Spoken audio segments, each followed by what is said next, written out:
Hello everyone, आज है 10 मार्च और आज इस वीडियो में हम बात करेंगे आलोक इंडस्ट्रीज के बारे में। देखिए, 13 रुपए का शेयर है आलोक इंडस्ट्रीज का। मुकेश अंबानी की ये कंपनी हो चुकी है, कंपनी एक्चुअली दिवालिया हो चुकी थी। वहां से रिलायंस इंडस्ट्रीज से इसको खरीदा, उसके बाद एक बहुत बड़ी रफ्तार हमने देखी थी, लेकिन फिर हमें सिर्फ और सिर्फ गिरावट नजर आई है। वीडियो में बातचीत करेंगे कि जिस प्राइस पे आलोक इंडस्ट्रीज का शेयर ट्रेड कर रहा है, क्या वो प्राइस अट्रैक्टिव है कि नहीं, और आने वाले दौर में इस कंपनी का क्या हो सकता है। वीडियो को शुरू करूं उससे पहले अगर आपने अभी तक चैनल को सब्सक्राइब नहीं किया है तो प्लीज अभी इसे सब्सक्राइब कर लीजिए, क्योंकि आगे भी बहुत सारे वीडियोस हैं जो आपको काफी ज्यादा हेल्प करेंगे। तो आलोक इंडस्ट्रीज 13 रुपए का शेयर, पिछले एक महीने में अगर हम देखें तो पिछले एक महीने के अंदर आलोक इंडस्ट्रीज में तकरीबन 2% का ग्रोथ देखने को मिला है। हालांकि टूटा जरूर था, काफी बड़ी गिरावट थी, 10.5 तक आया, लेकिन वापस से बड़ी रफ्तार पकड़ के 14 रुपए तक पहुंचा। लेकिन उसके बाद क्या हुआ, हर रोज थोड़ा थोड़ा करके ये टूट ही रहा है। एक साल की अगर हम बात करें तो पिछले एक साल के अंदर आलोक इंडस्ट्रीज के शेयर में 46-47% जितनी गिरावट है, और ये लगातार टूट रहा है। देखो, बीच बीच में तेजी देखने को मिली जरूर थी, फिर टूट गया, फिर तेजी देखने को मिली, फिर टूट गया, फिर तेजी देखने को मिली, फिर ये टूट रहा है। तो यहां पर अगर आप देखोगे तो एक साल से जो यहां पर परफॉर्मेंस है वो सिंपली डाउनवर्ड ट्रेजेक्टरी दिखा रहा है, लगातार नीचे की तरफ जाता हुआ ये नजर आ रहा है।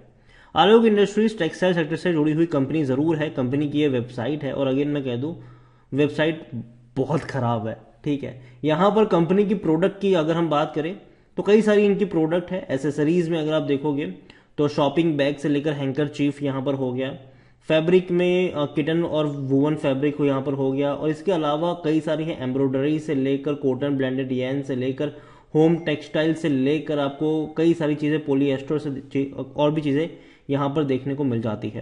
लेकिन प्रॉब्लम यही है कि कंपनी उतनी ज़्यादा, मतलब ऐसा नहीं कि कंपनी बहुत बेहतरीन काम कर रही है, कंपनी छोटी छोटी चीज़ें लेकिन कई सारी है यहाँ पर। चाहे एम्ब्रॉयडरी की अगर हम बात करें, मतलब साड़ी वगैरह में जो प्रिंटेड वर्क का काम वगैरह होता है यहाँ पर, या फिर गवर्नमेंट की अगर हम बात करें, मतलब कपड़े वगैरह की अगर हम बात करें, तो यहाँ पर इनका जो मेन लोकेशन है वो वापी, नवी मुंबई, भिवंडी यहाँ पर देखने को मिल रहा है। कैजुअल वेयर से लेकर स्पोर्ट्स वेयर से लेकर स्लीव वेयर से लेकर कई सारी चीज़ें ये कंपनी बनाती है।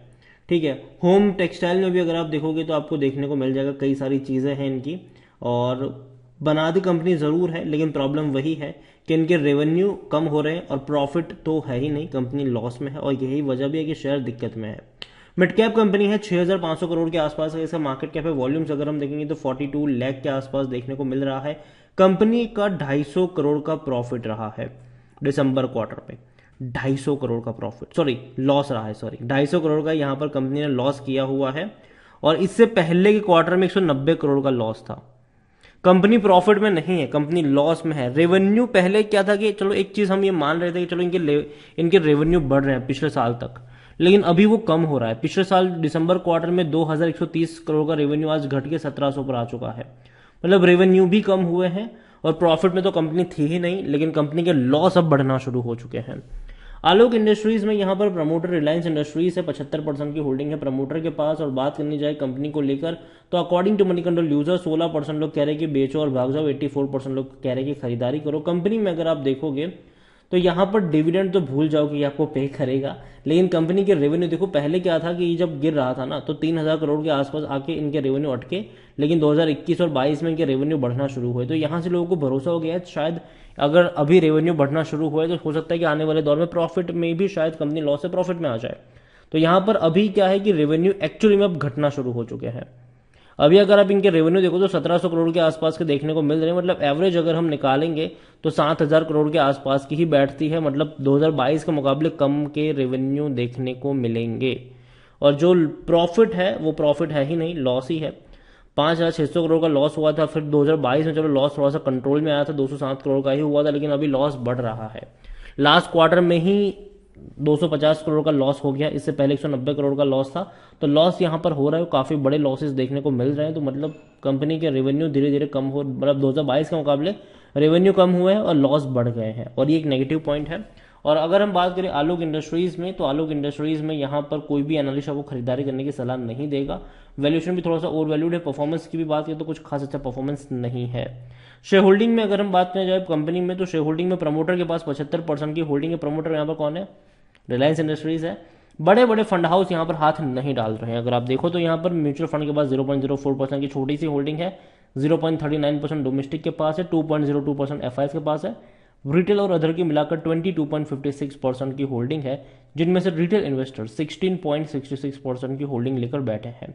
देखिए ओवरऑल मैं मानता हूं कि आलोक इंडस्ट्री एक बेहतरीन कंपनी हो सकती थी, लेकिन अभी वो है नहीं। यहाँ पर प्रॉब्लम यही है कि टेक्सटाइल में इससे भी बड़े जायंट्स बैठे हुए हैं, और रिलायंस इंडस्ट्रीज मुझे लगता नहीं कि कोई इतना बड़ा एफर्ट ले रहे हैं आलोक को बड़ा बनाने के लिए, क्योंकि देखा जाए तो रिलायंस इंडस्ट्रीज इस्तेमाल कर रही है आलोक का अपनी खुद की रिलायंस रिटेल को बढ़ाने के लिए, क्योंकि रिलायंस रिटेल भी कहीं ना कहीं इस बिजनेस से थोड़ा बहुत जुड़ा हुआ जरूर है। तो कहीं ना कहीं ये है कि आलोक इंडस्ट्रीज का उतना बड़ा कुछ नहीं हो रहा है, लेकिन रिलायंस रिटेल का यहाँ पर फायदा हो रहा है आलोक की इस डील से। और आने वाले दौर में बीच बीच में ये भी चर्चा होती रहती है कि इनका लॉक इन पीरियड खत्म होने के बाद क्या आलोक को डिलिस्ट करवा दिया जाएगा, क्योंकि देखो आलोक को जब एनसीएलटी में से खरीदा था तो ये था लॉक इन पीरियड था, अब लॉक इन पीरियड एंड होने का भी चांसेस आने वाला है बहुत जल्दी। तो ये कई सारी चर्चा हो रही है कि क्या इनका लॉक इन पीरियड खत्म होने के बाद इसको डिलीट करवा देंगे अंबानी जी। और देखो आलोक को जो खरीदा था ना, क्योंकि आलोक के पास प्रॉपर्टी थी, अच्छी प्रॉपर्टी थी, तो उसके लिए आलोक को खरीदा गया था यहाँ पर। अब उसका इस्तेमाल क्या हो रहा है किस तरीके से कोई नहीं जानता अभी के वक्त में। अभी के लिए मैं इतना ही कहूंगा आपसे कि आलोक इंडस्ट्रीज डेफिनेटली अभी अगर मैं इसका चार्ट पैटर्न देखूं तो क्लियरली वो एक डाउनवर्ड ट्रेजेक्टरी दिखा रहा है। बीच बीच में अगर तेजी भी आती है तो वो टेम्पररी तेजी होती है, उस पर भरोसा करना थोड़ा सा मुश्किल हो रहा है। और जाहिर सी बात है टेक्सटाइल सेक्टर की अगर मैं स्पेसिफिकली बात करूँ, सरकार बहुत ज़्यादा फोकस कर भी रही है सेक्टर के ऊपर, सरकार इंसेंटिव भी दे रही है, 15,000 करोड़ रुपए तक का इंसेंटिव सरकार देने वाली है, लेकिन उस इंसेंटिव की लिस्ट में आलोक इंडस्ट्रीज अभी भी नहीं है। ट्राइडेंट उस लिस्ट में जरूर है, जब ये लिस्ट आई थी मैंने आपको वीडियो बनाकर बताया भी था कि ट्राइडेंट उस लिस्ट में है, लेकिन आलोक इंडस्ट्रीज का नाम उस लिस्ट में नहीं था। अगर कंपनी आने वाले दौर में अपने प्रोडक्शन को बढ़ाएगी या फिर कुछ करेगी तो डेफिनेटली उस मतलब इसका भी नाम आ सकता है उस लिस्ट में, लेकिन अभी तक तो नहीं है, या फिर अगर अभी हाल फिलहाल में कुछ आया होगा तो उतना ज़्यादा आइडिया नहीं, लेकिन हाँ अभी तक उसका नाम नहीं है इस लिस्ट में। और जहाँ तक बात है टेक्सटाइल की, मैं मान रहा हूँ कि इनमें एक बड़ी डिमांड हमने देखी जब चाइना लॉकडाउन में गया था तब, और बांग्लादेश में जब दिक्कत थी तब, लेकिन अब धीरे धीरे बांग्लादेश भी खुल रहा है, चाइना भी खुल रहा है, तो कहीं ना कहीं टेक्सटाइल की डिमांड में श्रिंक आएगा जरूर। और उस डिमांड को मैं मान रहा हूं कि शायद शॉर्ट टर्म का ही पेन होगा, लॉन्ग टर्म में डेफिनेटली टेक्सटाइल में भी भारत बहुत अच्छा कर सकता है आने वाले दौर में, और सरकार पुश भी कर रही है इस सेक्टर को। तो आलोक इंडस्ट्रीज अभी भी थोड़ी सी अनसर्टेनिटी यहाँ पर बनी हुई है कि भैया क्या होगा इस कंपनी का आने वाले दौर में, रिलायंस इसको चलाएंगे भी कि नहीं, अगर चलाएंगे तो फायदा किसका होगा, रिलायंस रिटेल का होगा या आलोक इंडस्ट्रीज का होगा। क्योंकि अब तक हमने जो डील देखी वो वही हुई है कि रिलायंस ने अगर दूसरी कंपनियों को खरीदा है तो फायदा उसका नहीं हुआ है, रिलायंस इंडस्ट्रीज का ही हुआ है, या फिर रिलायंस की कंपनियों का हुआ है, उस कंपनी का पर्टिकुलर फायदा उतना ज़्यादा नहीं हुआ है। अगर आप बात करो तो देखो उन्होंने हाथवे को खरीदा, डेन नेटवर्क को खरीदा, उसमें क्या किया उन्होंने, रिलायंस जियो को बड़ा बनाया। उन्होंने टीवी 18 नेटवर्क 18 को खरीदा, उससे क्या उसने अपना जियो सिनेमा को बड़ा बनाया। अभी अगर आप देखोगे तो जो कंटेंट आपको वूट में देखने को मिलता है जो कि नेटवर्क 18 की प्रॉपर्टी है, कुछ कंटेंट्स आपको जियो सिनेमा में भी देखने को मिल जाते हैं, वो भी फ्री में। तो ये एक चीज़ें ज़रूर है, और मैं कहूँगा कि रिलायंस अपना मतलब अपने आप को ज़्यादा पुश कर रहा है इन कंपनियों के मुकाबले, और यही वजह है कि यहाँ पे थोड़ा सा निवेश रिस्की हो जाता है, क्योंकि किस तरीके से रिलायंस का प्लान है ये कोई नहीं जानता यहाँ पर। तो आलोक इंडस्ट्रीज अगर थोड़ी बहुत भी रफ्तार आती है, आप फंसे हुए हैं, तो यहाँ से ऊपर के लेवल पर प्रॉफिट लेके निकलने वाले ही मौके अभी के लिए नजर आ रहे हैं, अनलेस एंड अनटिल आने वाले कुछ क्वार्टरली रिजल्ट्स में कुछ अच्छा परिवर्तन देखने को मिल जाए। तो वीडियो को यहीं पे एंड करूंगा, पसंद आया हो तो लाइक करो, शेयर करें, चैनल पर अगर पहली बार है तो प्लीज सब्सक्राइब करें, और आलोक इंडस्ट्रीज के बारे में क्या सोचते हैं वो भी आप मुझे कमेंट में लिखकर बता सकते हैं। Thank you.